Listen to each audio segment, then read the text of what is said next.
Politics రావడానికి reason కాదు. 7 దశాబ్దాలుగా మన చరిత్ర చదువుకున్న రైట్ ఫ్రమ్ మన ఫ్రీడమ్ ఇండిపెండెన్స్ మూమెంట్ నుంచి చిన్నప్పుడు స్కూల్లో చరిత్ర చదువుకున్నా కానీ చాలా గొప్ప గొప్ప మహానుభావులు ప్రాణత్యాగాలు చేసి పోరాటాలు చేసి ఈ దేశాన్ని నిర్మించారు, ఈ వ్యవస్థలు నిర్మించారు. ఎక్కడా కూడా to deter criminals into politics. దేశం అంతా పనిచేస్తుంది క్రిమినలైజేషన్ ఆఫ్ పాలిటిక్స్ ఉండకూడదని. కానీ దురదృష్టవశాత్తు 14లో ఒకసారి రావడానికి ప్రయత్నం చేస్తే అలాంటి వ్యక్తుల సమూహాన్ని నిలువరించాం. 19లో కుదరలేకపోయింది.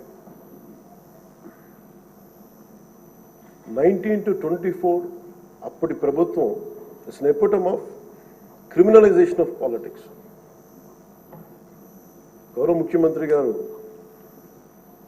సౌత్ అమెరికాకు చెందిన ఒక నార్కోటిక్స్ క్రిమినల్ హెడ్ ఎలా కంపేర్ చేశారు. క్రిమినల్ మైండ్ సెట్తో ఉన్న వ్యక్తులు కనుక రాజ్యాన్ని వెళ్తే వాళ్ళు దేనికి గౌరవం ఇవ్వరు, వ్యవస్థలకు గౌరవం ఇవ్వరు, రాజ్యాంగ విధానాలకు గౌరవం ఇవ్వరు, ఎవరైనా బలి చేయగలరు. మన పర భేదం లేదు వాళ్ళకి. గత ప్రభుత్వంలో రఘురామకృష్ణరాజు గారు ఎంత బాధించారో చూస్తే, దానికి ముందు వరుసగా చూస్తే సుప్రీంకోర్టు జడ్జెస్ని వదలలేదు, చిన్నపాటి కార్యకర్తల్ని వదలలేదు, ప్రతిపక్షంలో ఎవరిని వదలలేదు. స్వయాన వాళ్ళ పార్టీ తరఫున గెలిచి ఎంపీగా ఎన్నికైన రఘురామకృష్ణరాజు గారిని విధానాలతో విభేదించి ఆయన ఎంత ఇబ్బందికి గురి చేశారో, శారీరకంగా, మానసికంగా, అన్ని రకాలుగా. ఒక ఎంపీకి ఒక తీసుకెళ్ళి అరెస్ట్ చేస్తారు, ఏదో ఇబ్బంది పెడతారు, అట్లా ఏదో అనుకున్నాం. కానీ ఆయన మీద ఒక 3rd degree మెథడ్స్ వాడటం, బెదిరించడం. ఆ రోజున గౌరవ ముఖ్యమంత్రి కోసం నేను కూడా స్పందించాను. భయం వేసింది మాకు, ఆయనకి ఏం జరుగుద్దో అని. చాలా ఆవేదన కలిగింది. చాలా బలమైన ఇబ్బందులు ఎదుర్కొన్నారు. నాకు నిజంగా ఆ రోజున అనిపించింది,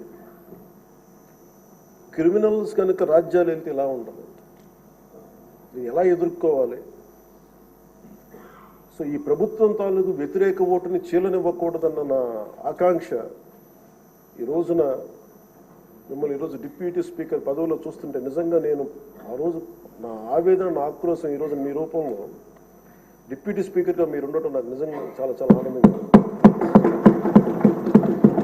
ఇక్కడ మొన్న ఆ రోజు మీరు కూడా ఉన్నారు, మనం సభ ప్రారంభమైనప్పుడు దాదాపు ఇక్కడున్న సభ్యులందరూ కూడా దాదాపు 80% సభ్యులు, మన అచ్చెన్నాయుడు గారి దగ్గర నుంచి, మీ దగ్గర నుంచి, చంద్రబాబు నాయుడు గారి దగ్గర నుంచి అందరూ కూడా ఏదో ఒక రకంగా క్షోభ అనుభవించిన వాళ్ళు, బాధలు అనుభవించిన వాళ్ళు, సోషల్ మీడియా అబ్యూస్ని భరించలేని నాటి 100% అందరూ ఏదో ఒక విధంగా సోషల్ మీడియా అబ్యూస్ అయితే జరిగింది.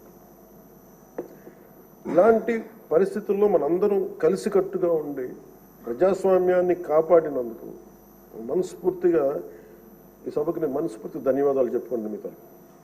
ఇది భవిష్యత్తులో మీరు ఈ పదవిని అలంకరించారు, మీకు ఆవేదన ఉంది, మీ కోపం ఉంది. రచ్చబండ కార్యక్రమం ద్వారా మీరు కూడా మాట్లాడాల్సిన అవసరం లేదు. యాక్చువల్లీ మీరు కూడా అలాంటి, మీ దగ్గర మాటకి చాలా బలమైన పదులు ఉంటుంది, మీ మాటకి హాస్యం ఉంటుంది, గుడ్ సెన్స్ ఆఫ్ హ్యూమర్ ఉంటుంది మీ దగ్గర.